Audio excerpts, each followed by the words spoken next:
Awesome. Thanks for an elaborative story of it was pretty amazing, like how you didn't want to invoice, but they forced you to invoice and how everything turned out. Where did the shift happen between where you were trying to build your own business and you built your own business and then moving towards education? When did that shift happen? Not for a while. I really, my business, the IT business, I've had my fair share of business failures. So I don't want your audience. I don't know how many people are in your audience, but let's imagine it's millions of people out there. I don't want them to think I'm like this, great business success entrepreneur. I've had plenty of business failures, and we should probably do a whole separate podcast to talk about all of that because that's probably of greater value to your audience than talking about success. But it took a while. I really was focused on my business and it was growing rapidly, and that was exciting.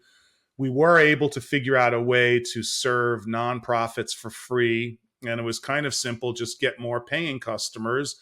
And the more paying customers we got, we could do whatever we wanted with our profits. And we elected to give services away for free to small nonprofits that couldn't afford it.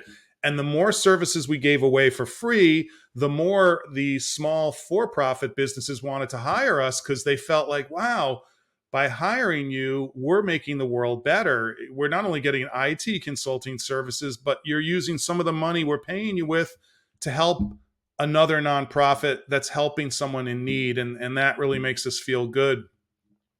So that's kind of a lesson number two for your audience. And they probably already know this. You've got to be different from other people that are doing what you're doing. And in my case, there were a lot of IT consulting businesses, but at that time, there were none that were giving IT services away for free to nonprofits funded by paying customers.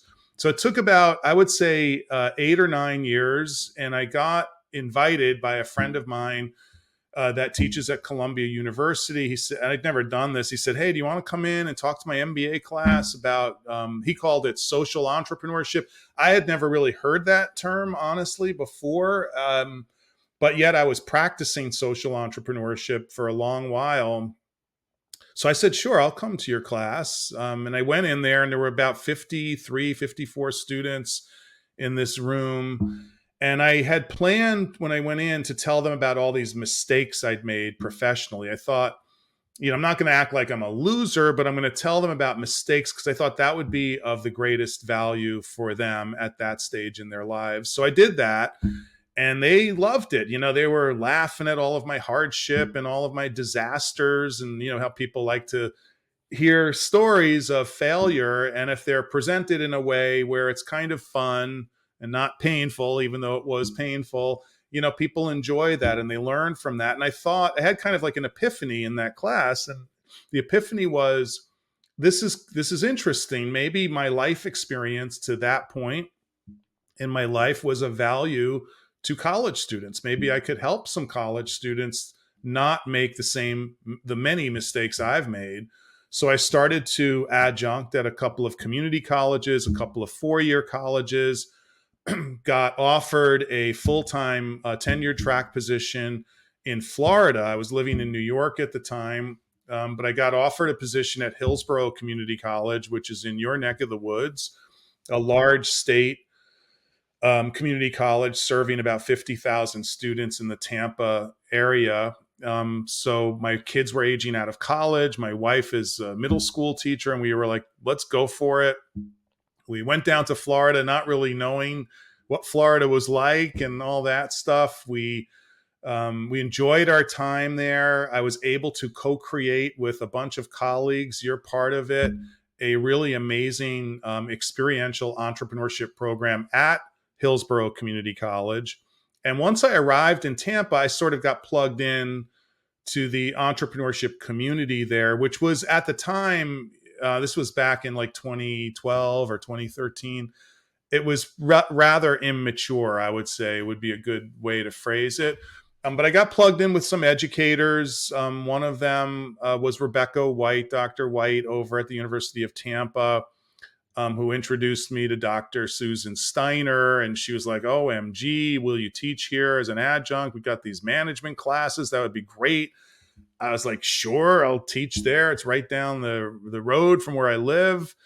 That's how I met you. And had I always wonder, had I said no to Susan, I would have never met you. And I don't think my life would have been as rich as it is today. So I'm really thankful for her to offer me that opportunity. I think I am indebted to her too. Like I wouldn't have met you and you wouldn't have inspired me like what I do. Like I have a full-time job and at the same time I've always been entrepreneurial and this is one of my ventures out. I have started a few businesses which went belly up too. Mm-hmm. So yeah, like it all started when I attended your class and one of your classes was about your experiences that you went through. The other one was I think the second or the third class was where you put us in a group of five and then give each one of us like five unique tasks. It's like, okay, you have to go and ask campus security Yeah. to tell the funniest joke, Right. and you have to go and stand in a place where you cannot stand. Five of you all and should take a photo, and then you show up in Starbucks. I'm gonna buy everyone Starbucks. So these Exactly. kind of classes was amazing. And then after buying Starbucks, you used to educate us like why did we do what we did, right? Those were like my first education in India was everything inside the classroom, so I felt like everything that you learn academically should be inside classroom and never outside. But you kind of like opened my brains to it, like saying no, like management class should not be only inside but something that you do in real time. So how did you figure that curriculum out for us? Like how did that come across? How did you Well, I think because the bulk of my professional career had been in the private sector, I knew one thing. I knew that a lot of the stuff I learned when I got my master's degree and then my doctorate degree, a lot of it had like a theoretical underpinning to it, and there's a lot of value to theories and scholarship and research and all of that. But I always felt like it was disconnected oftentimes from the realities of the world of business. So I thought the best thing I could do for students is to share with them what some of the theoretical foundational building blocks are for understanding management or finance. There isn't a lot of it really for entrepreneurship, although there's some now.